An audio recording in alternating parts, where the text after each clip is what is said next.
Começa agora mais uma edição do Jornada, com tudo que é destaque na Justiça do Trabalho.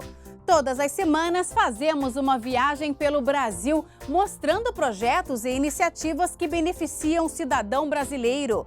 No programa de hoje, uma reportagem especial sobre bullying no ambiente de trabalho. Quais são as formas mais comuns desse tipo de agressão? O que pode ser feito para evitar que ela ocorra e como denunciar?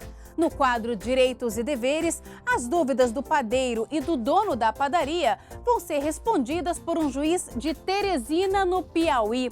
Em Porto Velho, multa em ação civil pública beneficia Núcleo de Operações Aéreas de Rondônia com a doação de equipamentos de segurança e um caminhão-tanque abastecedor de aeronaves de patrulha.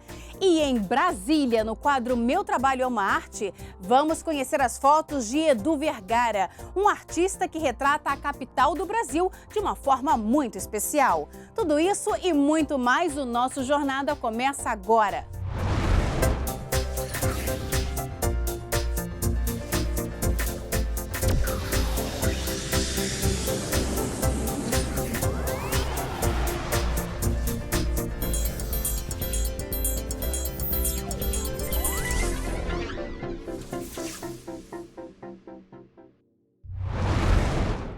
A prática de bullying não ocorre somente dentro das escolas. O ambiente de trabalho também pode se tornar um pesadelo para muitos empregados. Isso ocorre quando essas pessoas são expostas a práticas humilhantes, tratamento desrespeitoso por parte dos chefes ou colegas de trabalho e até quando são alvos de fofocas constantes e comentários maldosos. Saiba mais sobre bullying na reportagem de Gisele Mourão.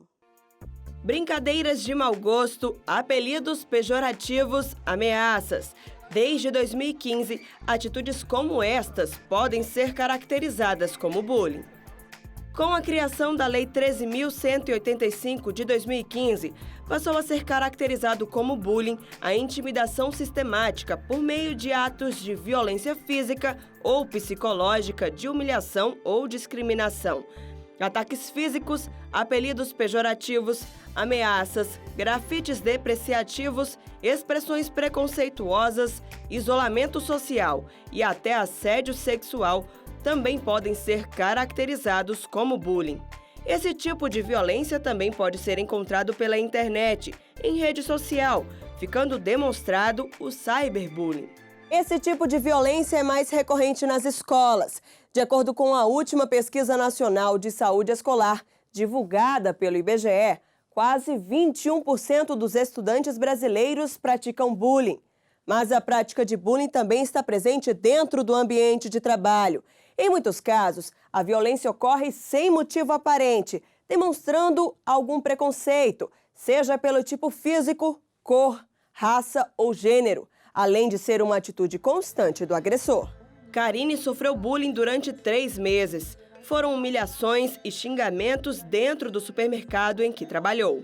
Uma vez, quando a gente estava quase na hora mesmo de fechar os últimos caixas, eu fui lá embaixo e estava folheando o caderno de pendências, onde ficam nossas horas extras, folgas pendentes. Aí, quando eu vi o meu nome, estava escrito vaca. Aí, no momento, eu fiquei meio sem reação, perplexa com o que estava acontecendo, porque eu realmente não estava acreditando no que estava acontecendo. No caso de Karine, até hoje não se sabe quem foi o agressor, mas ela conseguiu receber indenização por danos morais na Justiça do Trabalho. Isso porque, depois de várias tentativas de resolver o problema com a empresa e nada ser feito, ela entrou com uma ação trabalhista. O supermercado foi condenado por negligência.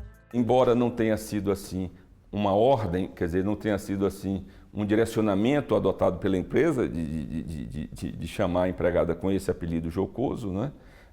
O que se observa é que a empresa foi conivente com a situação, porque ela passava por aquele problema dentro do ambiente de trabalho, né? E a empresa tem sim a obrigação de tornar o ambiente de trabalho são, né? Sem que se observe situação que leve a violência física ou psíquica, psicológica, né, contra o empregado, né? E nesse sentido, ficou claramente definido que houve aí um bullying, né? com feição de assédio moral, né, claramente. O bullying muitas vezes é confundido com o assédio moral, mas apesar de serem formas de agressão semelhantes, conceitualmente são diferentes. O bullying surgiu no ambiente escolar, ele é mais amplo de exemplos. O assédio moral, ele foi especialmente trabalhado doutrinariamente no campo das relações humanas, relações de trabalho, e ele tem condições mais direcionadas, mais específicas, mas na realidade um complementa o outro. Não é o nome iuris, não é a denominação assédio moral ou bullying. Na realidade é o comportamento inadequado que vai ser punido. O assédio moral é configurado pela prática contínua de atos de perseguição ao trabalhador, como cobranças excessivas, ameaças, negativa de direitos trabalhistas, como folgas, por exemplo. A violência pode ser entre colegas, superiores ou do empregado para o chefe. Na maioria das vezes, essa prática é feita sem que as pessoas ao redor saibam. Carolina foi vítima de assédio moral na empresa em que trabalhava. A companhia queria demiti-la logo que voltou da licença maternidade, mas como era membro da CIPA, a Comissão Interna para a Prevenção de Acidentes, ela tinha estabilidade. Quando eu voltei, ele falou que eu ia ter que ficar numa sala separada, não era a sala que eu costumava, nem a mesa, nem nada do que eu tinha antes, que se quisesse ia ter que ser assim. Como a minha obrigação era comparecer no serviço até o final da minha estabilidade, eu fui, né? Aí eu fiquei durante o tempo todo nessa sala separada, onde não tinha nenhum colega de trabalho junto, e eu tive que cumprir, ficar lá, passar os dias lá. A vítima, seja de bullying ou assédio moral, sempre sofre e pode ter danos muitas vezes difíceis de serem tratados. Às vezes eu não conseguia dormir à noite pensando no que tinha acontecido, entendeu? Aí eu tinha que tomar algum remédio, alguma coisa para aguentar, ficar lá. Às vezes eu ficava trancada na minha sala, nem saía, só saía quando era realmente necessário, justamente para evitar os comentários, as pessoas rindo, porque para mim aquilo ali era muito agoniante. Eu sofria muito com aquilo ali, pensando o que eu tinha feito para merecer aquilo. O sujeito submetido a uma situação de violência, que são esses constrangimentos e desrespeitos constantes, né, sistemáticos, ele desenvolve um trauma muito grave, o estresse pós-traumático, e em função desse trauma, ele vai desenvolver uma série de problemas psicossomáticos. E também transtornos mentais. Os mais comuns vinculados à violência é a fobia e a síndrome de pânico. O trabalhador que sofrer alguma violência dentro do ambiente de trabalho pode procurar a justiça. É importante que sejam levadas provas ou testemunhas que comprovem a agressão. Gravação ambiental, né? Através de um gravador. Todo celular tem isso. Testemunhas dos colegas, inclusive ex-empregados, muitas vezes até provas documentais. Há empresas que deixam expressamente às vezes no seu regimento interno, no seu regulamento, medidas que, na verdade, são de caráter completamente assediador. E também nós temos que levar em consideração que nem sempre vai haver uma prova clara disso. Muitas vezes vai ser um conjunto de indícios que vão levar à presunção de que o assédio moral efetivamente ocorreu. Mesmo que na lei de bullying não seja prevista alguma condenação, uma vez que a legislação é mais voltada às escolas, a prática pode levar a uma indenização por danos morais na Justiça do Trabalho. A condenação por assédio moral ou bullying tem duas finalidades básicas. Primeiro, compensar a vítima. O sofrimento, a dor, o desrespeito, a vergonha, tudo que ela passou, precisa ter uma compensação adequada. Esse é o primeiro ponto. E o segundo ponto é um efeito pedagógico punitivo para o empregador. Na medida que ele recebe a condenação por ter tolerado ou incentivado, ou até ele mesmo patrocinado aquele comportamento, ele vai repensar a conduta e melhorar as relações humanas no local de trabalho. Seja bullying ou assédio moral, as práticas podem e devem ser evitadas dentro do ambiente de trabalho. É importante que a empresa organize uma política institucional estabelecendo um ambiente saudável e estabelecendo que ela não vai tolerar comportamentos dessa natureza. A alta direção deve instituir como política comportamentos que não gerem nem muro nem assédio moral. Daqui a pouco, no quadro Direitos e Deveres, vamos conhecer as dúvidas trabalhistas do padeiro e do dono da padaria. Quem dá as respostas é um juiz de Teresina, no Piauí. E ainda hoje, as belas fotos da capital federal feitas por Edu Vergara. Nós voltamos em instantes.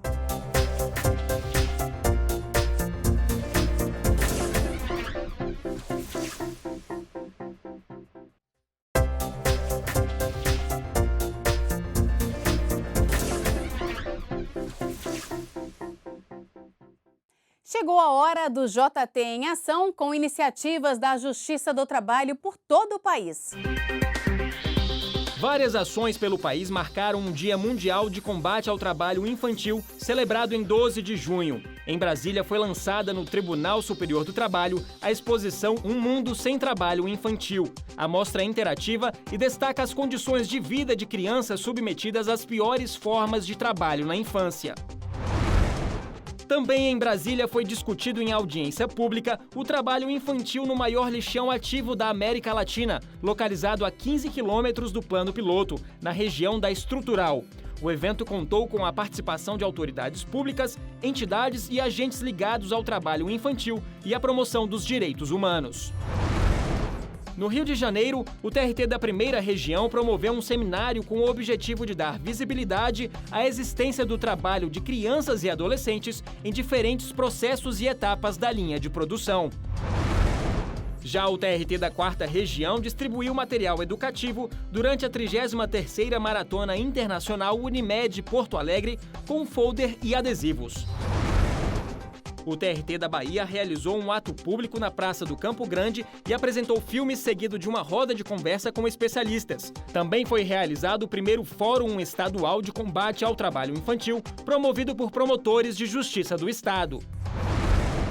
No TRT do Paraná foi distribuída uma cartilha produzida pelo TST sobre o trabalho infantil. O material apresenta em linguagem simples e acessível questões específicas sobre o tema, visando esclarecer dúvidas e dar maior visibilidade às normas jurídicas.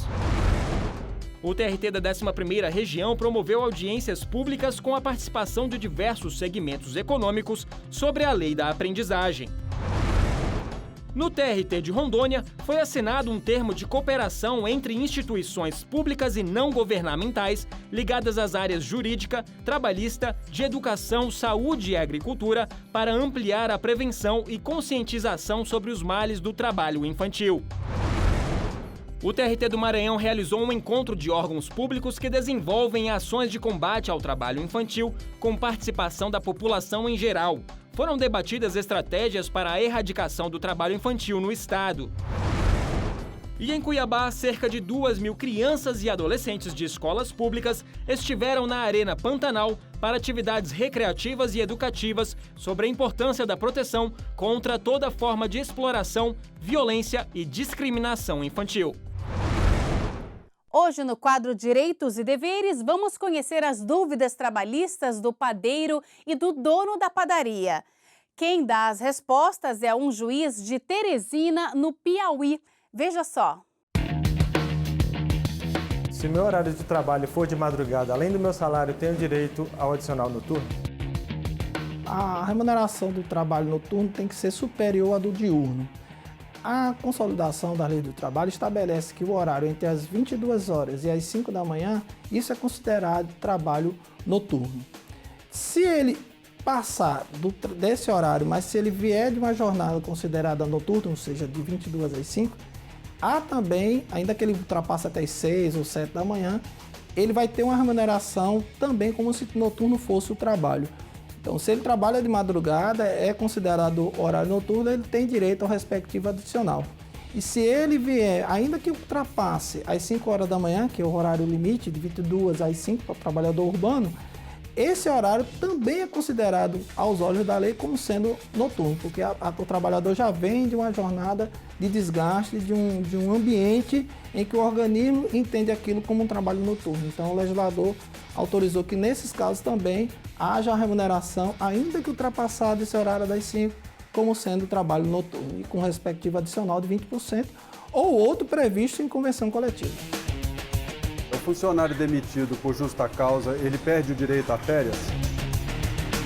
As férias proporcionais, o entendimento do Tribunal Superior do Trabalho é que o trabalhador, quando comete a justa causa, abandono de emprego ou outra forma de justa causa, ele perde o direito às férias proporcionais. Entretanto, com relação àquelas férias que ele já adquiriu o direito, as férias que já completaram o período aquisitivo, essas ele, mesmo na hipótese de dispensas por justa causa, ele não perde o direito. Mas as proporcionais, cometendo justa causa, o entendimento hoje do TST, do Tribunal Superior do Trabalho, é que haja a perda do direito às férias proporcionais. Se eu tiver que produzir algum produto fora do meu contrato, tenho direito a salário extra? Se as obrigações estão previstas expressamente no contrato, caso você trabalhe dentro da mesma jornada em outra atividade diferente da qual você foi ajustado, que você fez o ajuste com o seu empregador, então nesse caso você tem direito a uma remuneração. Entretanto, em determinadas situações, se não tiver isso expresso, a legislação estabelece que o empregado ele está, dentro das suas situações pessoais, obrigado a fazer qualquer atividade dentro daquilo que é considerado razoável. Então um padeiro, por exemplo, ele pode, é razoável que ele faça outro tipo de atividade que não só a elaboração da massa de pão. Então pode fazer uma massa de bolo, confeitar um bolo, ou um pastel, ou seja lá, alguma coisa que seja razoável ou aceito pela sociedade, pelas pessoas, como sendo uma atividade do padeiro. Em determinadas situações, existem definições específicas de quem é padeiro, de quem é confeiteiro, de quem é operador de forno, de quem é maceiro. Então, nessas situações, se isso estiver expresso numa convenção ou se estiver expresso no contrato que existem essas atribuições diferenciadas, nesses casos, e se for na mesma jornada de trabalho, nesses casos é possível uma remuneração extra como direito do trabalhador. Posso dar folga em dias de semana, já que a padaria abre aos domingos? Pode sim. É autorizado o trabalho aos domingos para o comércio em geral, desde que a cada 3 semanas o trabalhador tenha direito a folgar um domingo. Então, nesses outros que ele trabalha aos domingos, nessas outras 3 semanas que ele não trabalhou, ele tenha uma folga durante segunda, terça, quarta, qualquer dia na semana. Mas em cada 3 domingos, ele vai ter que ter uma folga nesses domingos. Então, nos outros dias que ele trabalhou, em qualquer outro dia da semana, o empregador, o patrão, ele pode conceder a folga nesses outros dias sem que isso esteja descumprindo alguma legislação do trabalho. No próximo bloco, pagamento de multa em ação civil pública beneficia o Núcleo de Operações Aéreas de Rondônia, em Porto Velho. E mais, as belas fotos da capital federal feitas por Edu Vergara. Nós voltamos daqui a pouco. O TRT da 10ª Região, que abrange o Distrito Federal e o Tocantins, divulgou na página do Facebook os direitos do menor aprendiz. Acesse facebook.com/TRT10oficial.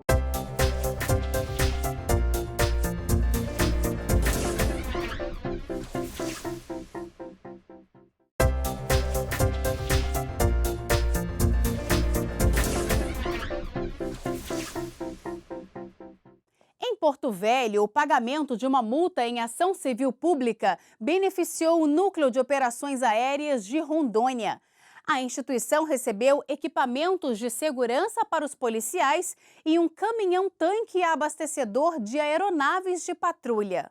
Solenidade realizada no dia 11 de maio, no hangar da Secretaria da Segurança, Defesa e Cidadania de Rondônia, SESDEC, no aeroporto de Porto Velho, concretizou a entrega ao Núcleo de Operações Aéreas de Rondônia de doações adquiridas através de multa em ação civil pública na Justiça do Trabalho. É importante que a Justiça do Trabalho, como uma justiça social, participe desse tipo de iniciativa, convertendo as multas das ações civis públicas, convertendo as reparações por danos morais coletivos em ação efetiva em prol da sociedade de Porto Velho, do estado de Rondônia e do estado do Acre. O Ministério Público do Trabalho, junto com a Justiça do Trabalho, naquelas ações civis públicas em que se prevê indenizações por dano moral coletivo ou multas, tem feito destinações em favor da sociedade rondoniense. A partir de hoje, o Núcleo de Operações Aéreas da Secretaria de Segurança Pública de Rondônia proporciona maior segurança à sociedade com a aquisição de um caminhão-tanque abastecedor, EPIs e coletes provenientes de doação em ação civil pública na Justiça do Trabalho.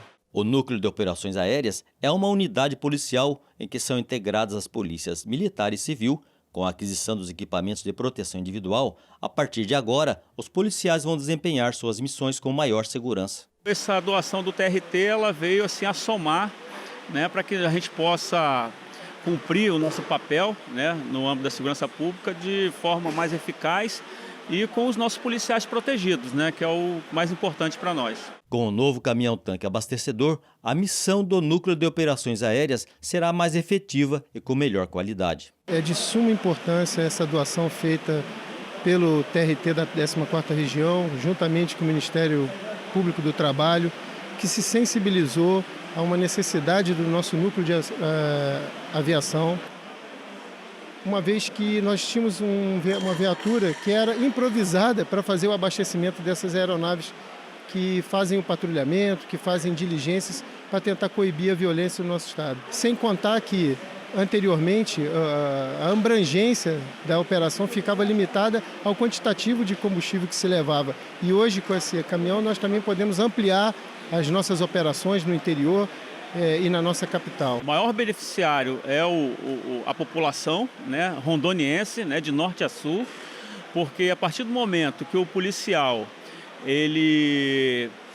está assim, equipado, né? Ele pode prover um serviço de melhor qualidade para a população de Rondônia. Hoje vamos conhecer as fotos de Edu Vergara, um artista que retrata a cidade de Brasília de uma forma muito especial. O trabalho desse fotógrafo contribuiu para a criação de um concurso em que qualquer pessoa pode participar. Basta clicar uma bela imagem da capital federal. Meu nome é Edu Vergara, eu sou fotógrafo desde os 12 anos de idade, trabalhei muito na área de comunicação, depois eu abri um instituto para trabalhar com o terceiro setor, na área de ciências e tecnologias, educação, cultura, etc. Ainda tenho muito esse viés, eu gosto muito disso, eu acho que Brasília também tem muitas características desse tipo. Depois eu virei... Ao mesmo tempo, eu fui gestor de empresas e depois eu fiz um curso de gestão pública, também de formação terceiro grau, para que eu pudesse, com essas informações que eu aprendesse nesse curso, tocar melhor o Instituto. Então, mas nada disso foi tão legal quanto a fotografia. Passei 20 anos fazendo essas coisas. E um belo dia falei, poxa, eu podia tentar fotografar de novo, mexer com fotografia e tal. Comprei uma câmera e foi engraçado pra caramba, quando não entendia mais nada de nada. Cheguei numa empresa lá em Nova York, de judeus, e os caras entendiam muito de fotografia. Falei, cara, eu sou um cara que quero mexer com fotografia, eu quero ser fotógrafo agora. Aí o cara falou, foi lá dentro, você está reiniciando um trabalho? Eu digo, é isso mesmo. Aí foi lá, trouxe a câmera para mim, essa câmera aqui para trabalhar com essa lente e você vai se dar muito bem. Mas eu acho que o melhor curso que eu fiz foi ler o manual da minha câmera, e ele me ensinou muito. Peguei essa câmera, essa lente, o resultado disso já foi um livro. Em 2013 eu fiz o livro Brasília Photoshow. É só com cenas de Brasília. Esse livro esgotou muito rapidamente. Eu falei, gente, mas que legal, né? Que coisa bacana, né? Produzi, vendi. Poxa, como é que funciona isso? Aí eu falei, eu acho que eu podia entrar nesse ramo editorial de fotografia, editar fotografia, chamar fotógrafos para mexer com fotografia comigo. Peguei o nome do livro, Brasília Photoshow, que foi um grande sucesso, e transformei o Brasília Photoshow num festival. Eu falei, pô, mas como que eu vou fazer um festival? Meti o festival na rede social e comecei a chamar as pessoas para participarem do festival com o objetivo de fazer um livro no final. Então, o prêmio principal era a foto estar classificada para o livro. Foi um grande sucesso e aí eu falei, poxa, eu podia fazer isso todo ano.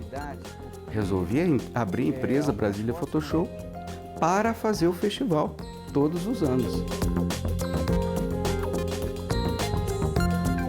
Todo mundo pode ser artista, todo mundo pode ser um grande fotógrafo e todo mundo pode produzir grandes fotografias.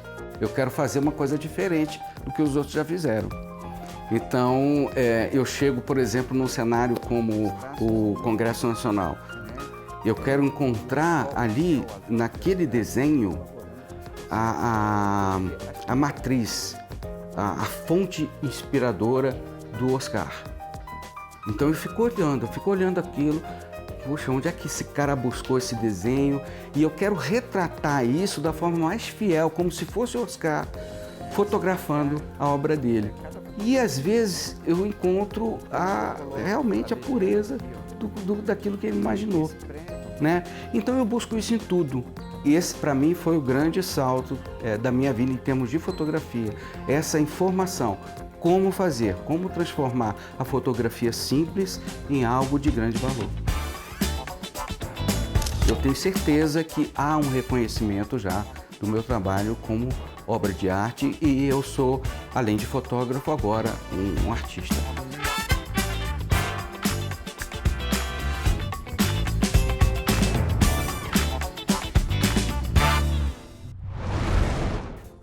E a jornada de hoje termina aqui. Muito obrigada pela companhia e até o próximo programa. Tchau!